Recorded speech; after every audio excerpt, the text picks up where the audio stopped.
नमस्कार साथियों, मैं पंकज कुमार आई न्यूज में स्वागत करता हूं। साथियों, आज सवाल थोड़ा मुश्किल है परंतु सीधा और सरल है। क्या मोदी आप अपने राजनीतिक करियर की आखिरी पारी खेल रहे हैं? क्या 2024 में मोदी की जीत बहुत मुश्किल है? क्या अमित शाह की चाणक्य वाली तैयारी फेल हो जाएगी? वहीं बीजेपी का मिशन 2024 400 प्लस सीटों का है। यह हम नहीं, गोदी मीडिया कह रही है, क्योंकि जिस तरह मोदी सरकार और अमित शाह के आगे गोदी मीडिया झुकी है उससे बिल्कुल अलग तथ्य रखने जा रहा हूं। शायद आपको समझ आ जाए और आप भी बीजेपी की जमीनी हकीकत समझ सकें। आज भले ही मोदी जी 300 से ज्यादा की सीटें जीतकर दिल्ली की गद्दी पर बैठे हों, लेकिन मोदी जी को जो जमीनी हकीकत है उससे आपको रूबरू जरूर कराऊंगा। उस ज़मीनी हकीकत में चाहे उनके समर्थक हों या पार्टी के कार्यकर्ता हों या कुछ अलग प्रकार से मोदी जी के भक्त हों, देश में अब धीरे धीरे मोदी सरकार की ये वर्चस्व सिमटता जा रहा है। आप इससे दो बड़े राज्य हैं पूरे भारत में, पूरे देश में दो बड़े राज्य हैं। नंबर 1 है उत्तर प्रदेश और गुजरात। इनमें बीजेपी की सरकार पूर्ण बहुमत से बनी है। जहां पर कुछ भी कहना करना मुश्किल है, वहाँ बीजेपी के साम्राज्य है। उस साम्राज्य को भेदना बड़ा ही मुश्किल है। बीजेपी ने 3 बड़े राज्यों में सरकार बहुत मुश्किल से बना पाई थी और हमें ऐसा लगता है कि दोबारा बनाना उससे भी बड़ा कठिन काम है।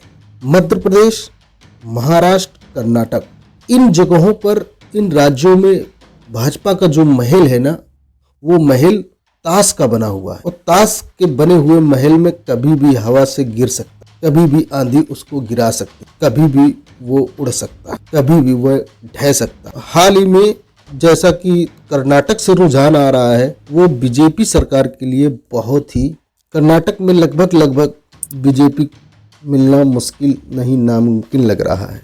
पूरे देश में बात करें मोदी सरकार की तो, बीजेपी सरकार की तो नहीं, मोदी सरकार बोलो। मोदी सरकार बोलना इस वजह से है कि बीजेपी खड़ी ही मोदी की वजह से है। तो मोदी सरकार, अगर सोचा जाए तो मध्य प्रदेश में इन्होंने जो एक महल बनाया कांग्रेस से छीनकर, उस महल की दीवारों पे जो पुताई, जो रंगाई और जो कलर चढ़ाया है, वो जनता ने नहीं, केवल मोदी जी ने चढ़ाया है। उसके बाद इसी श्रेणी में महाराष्ट्र में आप देख लीजिए, उस घर को भी मोदी जी ने बनाया है। बीजेपी की दम नहीं थी बनाने के लिए, क्योंकि वो भी दूसरे का घर था। कर्नाटक को भी ले लेंगे तो कर्नाटक का तो घर छीनने वाला है मोदी जी से।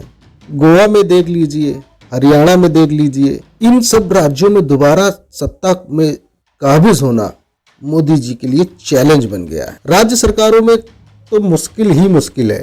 केंद्र 2024 की जो 400 प्लस सीटों की दावा गोदी मीडिया कर रही है, उस पर जरा आप बात कर लेते हैं थोड़ा सा। तो मेरे जो पर्सनल सवाल हैं, कितने राज्यों में अभी बीजेपी गवर्नमेंट नहीं है? जहां नहीं है वहां पर सत्ता में काबिज होना, 2024 में लड़ना, 2024 में मोदी की लहर चलना बहुत ही मुश्किल है। राजस्थान देख लीजिए आप, पंजाब देख लीजिए, हिमाचल प्रदेश देख लीजिए, बिहार देख लीजिए, झारखंड देख लीजिए, उड़ीसा देख लीजिए, छत्तीसगढ़ देख लीजिए, आंध्र प्रदेश देख लीजिए, तेलंगाना देख लीजिए, तमिलनाडु देख लीजिए। क्या इनमें लोकसभा में दोबारा मोदी की लहर चलने के बाद सीटें दोगुना बढ़ जाएंगी? क्या विपक्ष सारा एकजुट होकर भी मोदी की इस आंधी को रोक नहीं पाएगा? तो अभी कई राज्य हैं जिनमें मोदी की नाव डगमगा रही है, मोदी जी की नाव में छेद होते चले जा रहे हैं और मोदी जी अंदर से कमजोर होते जा रहे हैं। पूरे देश में इस समय घमासान मचा हुआ है, पूरे देश में त्राहिमाम मचा हुआ है।